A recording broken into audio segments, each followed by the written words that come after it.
Ok, signori, guardiamo oggi cosa andiamo a fare. Oggi andiamo a fare il lardo di colonnata. Colonnata, la ricetta del lardo di colonnata, sarebbe a dire il lardo è tutto quanto uguale, a colonnata hanno questa ricetta particolare messa con quelle spezie del territorio e fatta in una certa maniera che ora andiamo a vedere.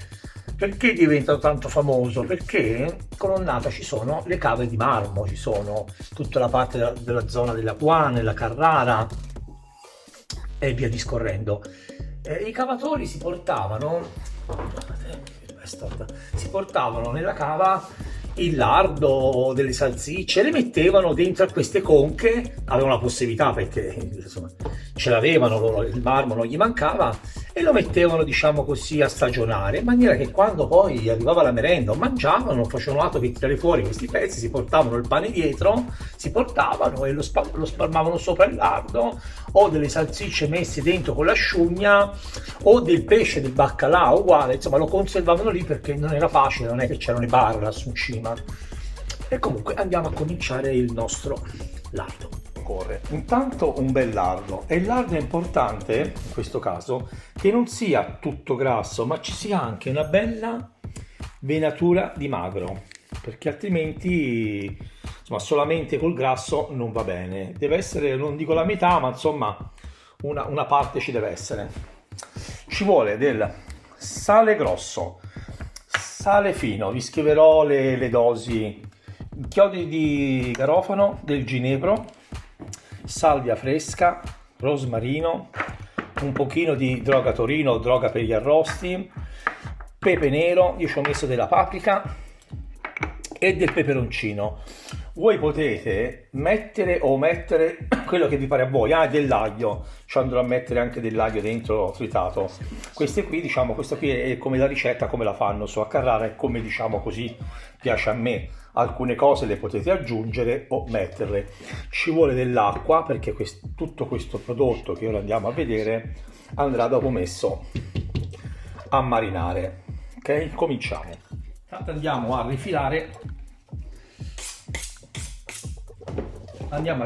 il nostro lardo, lo pareggiamo perché si presenta meglio, anche perché tutta la marinatura entrerà meglio. Questo non lo buttate, che dopo ci potete fare tantissime altre cose. E pareggiamo. Ok.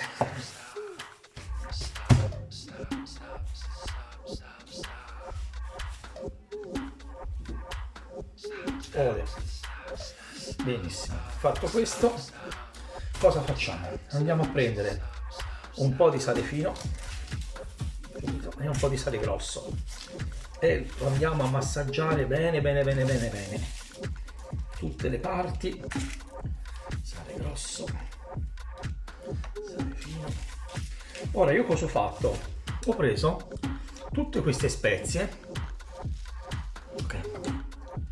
qua dentro ho preso praticamente la salvia, il rosmarino, la droga torino, il pepe, l'aglio, il peperoncino, la paprika, e l'ho tutta quanta messa qui dentro e l'ho, diciamo così, tritata con il robottino.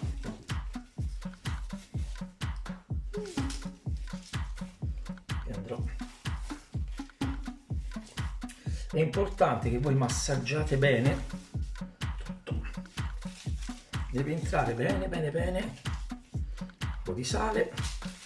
Vedi, questa operazione qui con la mano, io vado a premere, la mano scalda, diciamo così, la carne e la fa entrare bene dentro. Sale. Ok, fate così con tutto il pezzo di carne e massaggiate bene per almeno 10 minuti. Ok, ho massaggiato per 10 minuti, bene, tutto sopra, sotto. Ok, ci ho rimesso massaggiato e ci ho messo un po' di sale, massaggiato e un po' di sale. Ok, vi ricordo che ho preso tutte le spezie e le ho frullate tutte. Se voi volete lo potete fare anche un battuto a mano, fine, e metterlo sopra, lo stesso battuto che vi ho elencato io. E poi dopo vi ripeto, andrò a scrivere sotto. Ora io lo lascio così, tranquillo e beato, per un paio di ore. un paio di ore così, all'aria, senza problemi, così lui incorporerà tutti i sapori.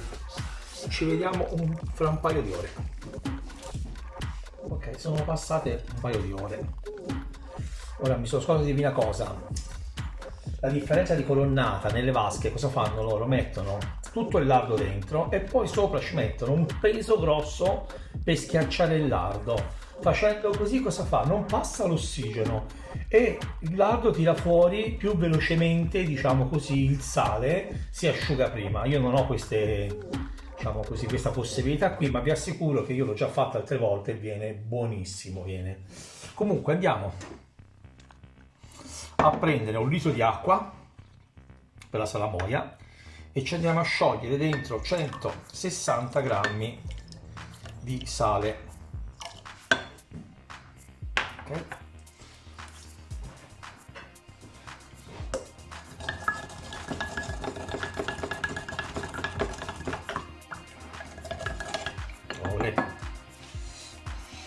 Ora procuratevi un contenitore non in alluminio e non in acciaio, possibilmente plastica e se avete la fortuna in marmo. Buttiamo dentro, ok, il nostro lardo, lo buttiamo dentro, ovviamente non sprechiamo niente.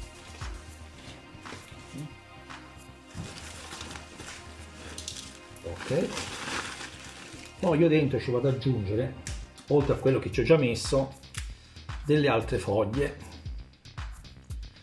Ok, cambio così si vede meglio.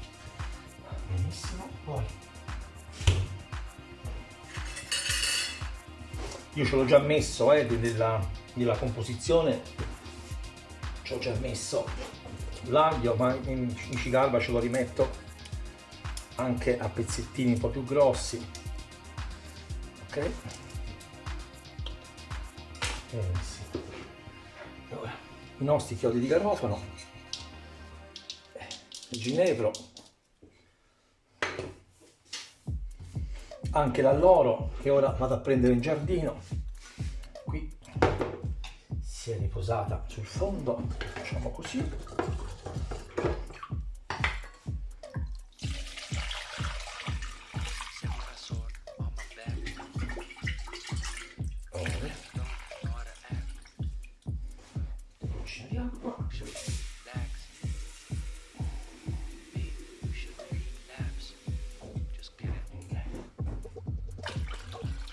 Aggiungere anche un po' di sale per l'acqua che ho messo in più. Benissimo.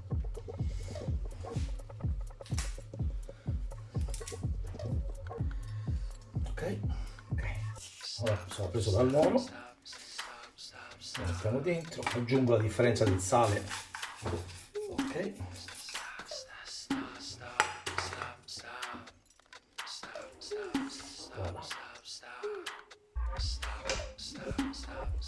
ora questo qui, ok, pari così, io ci metterò sopra una pellicola, lo metto a riposare in cantina, in una cantina diciamo così molto con la temperatura uguale, non ci sono sbalzi di temperatura. Se non avete diciamo sì, la cantina, la possibilità, mettetelo in frigo. Io ne ho fatto un pezzo molto grosso, dovevo fare delle cose, insomma ho trovato questo bel pezzo e l'ho fatto. Lo potete fare anche in un pezzettino più piccolo, come vi farò vedere dopo, un pezzettino più piccolo, e mettere una scatolina chiusa di quelle, diciamo, per conservare i prodotti in frigorifero, ok, e metterlo in frigo. Se avete la cantina, meglio ancora. Ci dovrà rimanere almeno 2 mesi, almeno 2 mesi. È meglio anche 2 mesi. Io a 2 mesi farei così, a 2 mesi assaggerei come viene il prodotto, perché c'è chi piace un pochino più morbidino e un pochino più secco. A me piace un po' più morbidino, che non sia molto secco, che secondo me 2 mesi dovrebbe andare bene. Se non è, allungate, ne assaggiate una piccola parte, un pezzettino, e poi andate avanti. Lardo di colonnata appena preparato, pronto a riposare un paio di mesi. spettacolo. Lardo appena fatto, pronto a stagionare. Io lo vado a chiudere.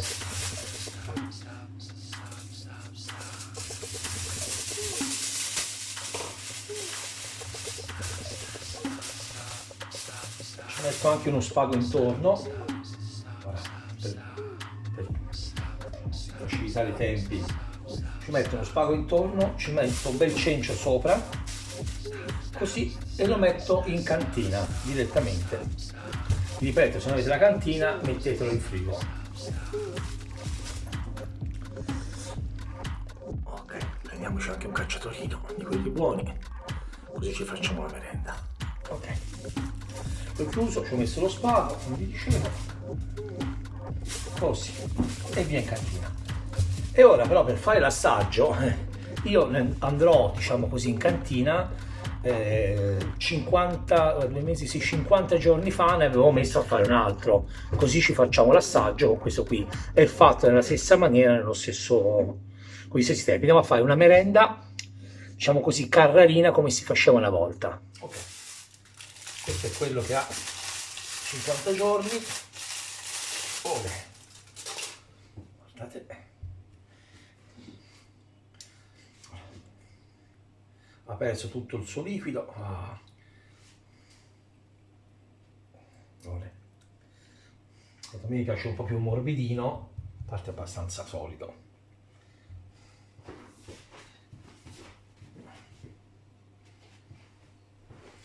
Questo era un pochino meno magro rispetto a quell'altro. Guardate però che bellezza che è. E iniziamo con, per l'occasione, il mio cacciatorino, il magro, e per l'occasione ho fatto anche una focaccia calda.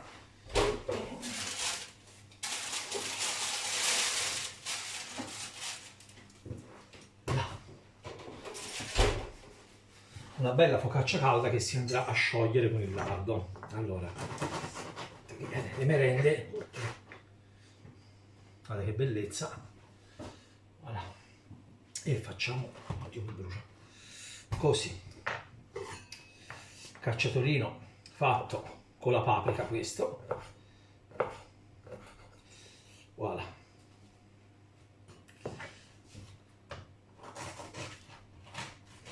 e il cavatore si portava la sua focaccia, ora magari non calda così, il suo pane, andava a prendere nella vasca il salame, il lardo.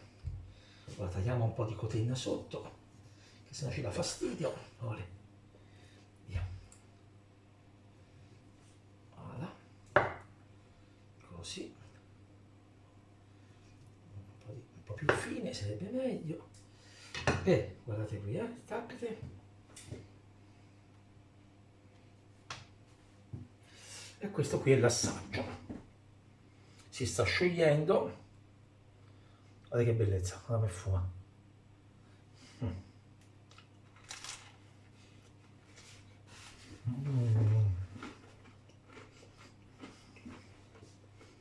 Guardate qua.